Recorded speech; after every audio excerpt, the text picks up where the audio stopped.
नमस्कार मित्रों, हम शुरू करने जा रहे हैं ट्रिपल सी SSA और सुपर टेट के लिए कंप्यूटर के सुपर प्रश्नों की श्रृंखला। स्वागत है आपका। और आपको एक मैं तरीका बताती हूँ, अगर जिनका पढ़ने में मन नहीं लगता है तो आप क्या काम करिए कि आप जो है वॉल्यूम को फुल कर दीजिए। जो भी आप वीडियो देख रहे हैं, मैं ये ऑनलाइन की बात कर रही हूँ, अगर ऑनलाइन आप पढ़ रहे हैं और आपके क्लास लेने का मन नहीं कर रहा है तो एक बार आप वॉल्यूम को फुल कर दीजिए। फिर वो आपके आपकी चारों तरफ जो आपकी थिंकिंग चलती रहती है उसको ख़त्म कर देगा और अपनी तरफ आकर्षित कर लेगा। कैसे डीजे में जब कोई जिसको डांस नहीं आता वो भी थिरकने लगता है, तो इसी प्रकार से जब आप तेज़ आवाज़ में उस चीज़ को सुनेंगे और आपके कानों में पड़ेगी वो चीज़ें, तो आप अपने आप अट्रैक्टिव हो जाएंगे और आप पढ़ना स्टार्ट कर देंगे। और फिर जब पढ़ने लग जाएंगे तो फिर मन लगने लगेगा, और पढ़ाई से अच्छी कोई चीज़ होती नहीं है इस दुनिया में।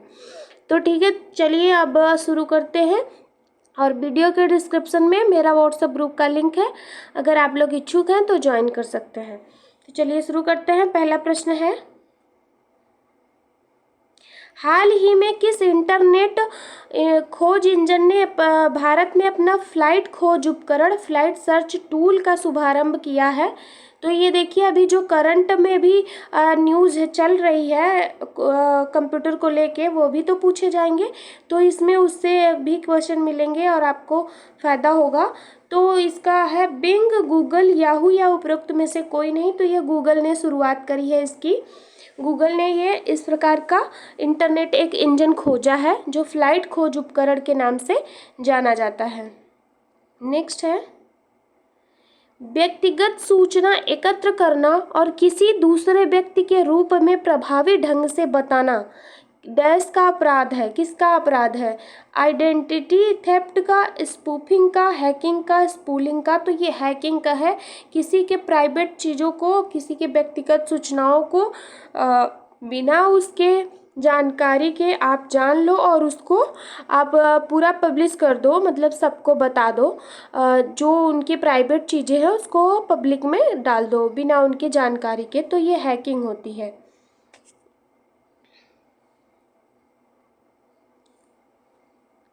नेक्स्ट है,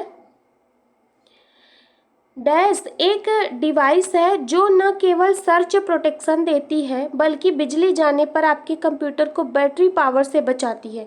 battery strip, USB search strip. तो ये UPS जो है ये आपको जो है बिजली जाने पर आपके कंप्यूटर के पावर को मतलब बैटरी को बचाती है। निम्नलिखित में से कौन सा टेक्स्ट, ड्राइंग्स और फोटो के इमेजों को डिजिटल रूप में ट्रांसलेट करेगा? Modem, digitiser, scanner, keyboard. तो स्कैनर है। ट्रांजैक्शन प्रोसेसिंग साइकिल में पहला चरण है डाटाबेस ऑपरेशन। इनमें से कोई नहीं। डाटा एंट्री या ऑडिट? डाटा एंट्री, पहले डाटा को एंटर करेंगे तभी वो जो है ट्रांजैक्शन प्रोसेस स्टार्ट होना शुरू होगा। एयरटेल ने कहा कि एयरटेल ने हाल ही में भारत में इंटरनेट निष्पक्षता तोड़ने की कोशिश की है। इंटरनेट निष्पक्षता का क्या मतलब है? सभी प्रदाताओं द्वारा एक ही बैंडविड्थ दर प्रदान करना, इंटरनेट के विभिन्न उपयोग के लिए कोई अलग चार्ज नहीं, इंटरनेट के उपयोग में सरकार का कोई हस्तक्षेप नहीं, उपरोक्त में से कोई नहीं। तो एयरटेल के द्वारा ये इंटरनेट के विभिन्न उपयोग के लिए कोई अलग चार्ज नहीं, मतलब अगर आप इंटरनेट का उपयोग कर रहे हैं तो आपने जो रिचार्ज किया है उसी से कर सकते हैं, यानी कि अगर आप कोई अलग विशेष चीज़ जो नेट से यूज़ होती है अगर वो आप करना चाहेंगे तो आपको उसके लिए अलग से कोई चार्ज नहीं देना पड़ेगा, बल्कि आपने जो रिचार्ज लिया है उसी पे आप कर सकते हैं।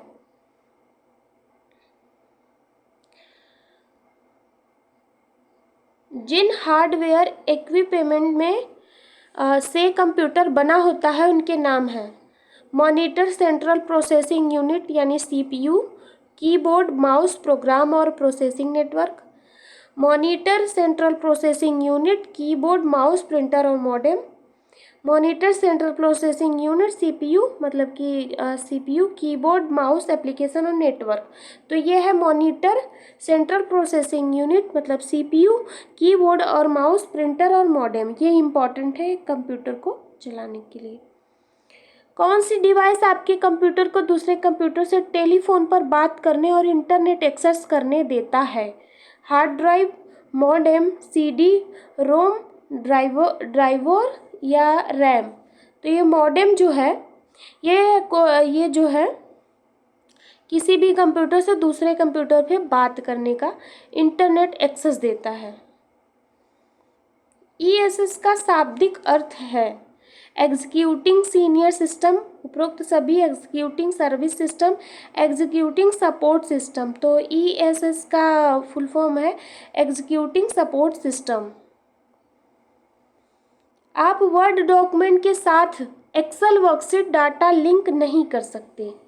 हाइपरलिंक से, उपरोक्त सभी से, राइट ड्रैग मेथड से, कॉपी और स्टैंड कमांड पर पेस्ट बटनों से।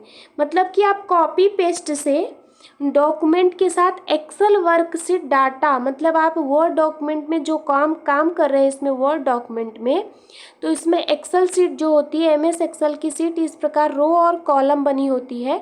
तो आप इसको डायरेक्टली ऐसे कॉपी पेस्ट करके इसमें नहीं वो कर सकते, बल्कि वहाँ पे यहाँ कॉर्नर पे यहाँ इमेजेस बनी होती है, वहाँ से लेके आप यहाँ पे इंसर्ट जरूर कर सकते हैं, लेकिन कॉपी पेस्ट नहीं कर सकते हैं। विंडोज़ डेस्कटॉप पर विभिन्न एप्लीकेशन और डॉक्यूमेंट द्वारा दिखाए गए क्या दिखाया जाता है? आइकन, सिंबल, ग्राफ या लेबल्स। तो आइकन बने होते हैं, जो भी सिंबल होता है उसके आइकन बने होते हैं। जैसे यूट्यूब का अलग बना होता है, व्हाट्सएप का अलग बना, फेसबुक का, जो भी वो सिंबल दिखाई देता है जिससे हम ये जानते हैं कि ये कौन सा ऐप है। तो विंडोज़ के जो डेस्कटॉप पे यहाँ पे होता है, तो यहाँ पे पहले माई फाइल, फिर आपने जो बनाया होगा, फिर रिसाइकल बिन, इस तरीके से बने जो होते हैं उनके जो सिंबल बने होते हैं वो उनको आइकन्स कहते हैं।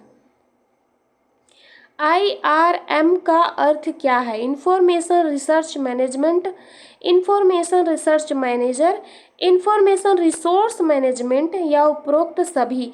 तो इंफॉर्मेशन रिसोर्स मैनेजमेंट IRM का फुल फॉर्म है। वेब डैश में एक से ज़्यादा वेब पेज होते हैं जो वेब सर्वर पर स्थित होते हैं। स्टोरी, हब, टेम्पलेट या साइट। साइट जो होती है वेबसाइट बोलते हैं। वेबसाइट में एक से ज़्यादा, वेबसाइट आप पूरा लेंगे तो वैसे भी लग रहा है वेबसाइट जैसे, वेब स्टोरी तो नहीं, वेब हब नहीं, वेब टेम्पलेट नहीं, वेबसाइट में एक से ज़्यादा वेब पेज होते हैं। जैसे हम कोई भी चीज़ सर्च करते हैं तो ढेर सारी वेबसाइट खुल के आ जाती हैं। डिजिटल कैमरा में प्रयोग होता है LED, प्रकाशीय पेन, फोटो डायोड, प्रकाशीय फिल्म। तो डिजिटल कैमरा में फोटो डायोड का प्रयोग होता है। ये कल वाले वीडियो में भी ये प्रश्न था, मैंने सोचा नहीं डालूं, फिर मैंने कहा कोई बात नहीं, इसी बहाने रिवीजन हो जाएगा। टाइम तो नहीं बचा रिवीजन करने का, तो आप लोगों को इसी तरीके से ध्यान देना पड़ेगा। सूचना प्रौद्योगिकी का वास्तविक बिजनेस और प्रतिस्पर्धी मूल्य किसमें निहित है?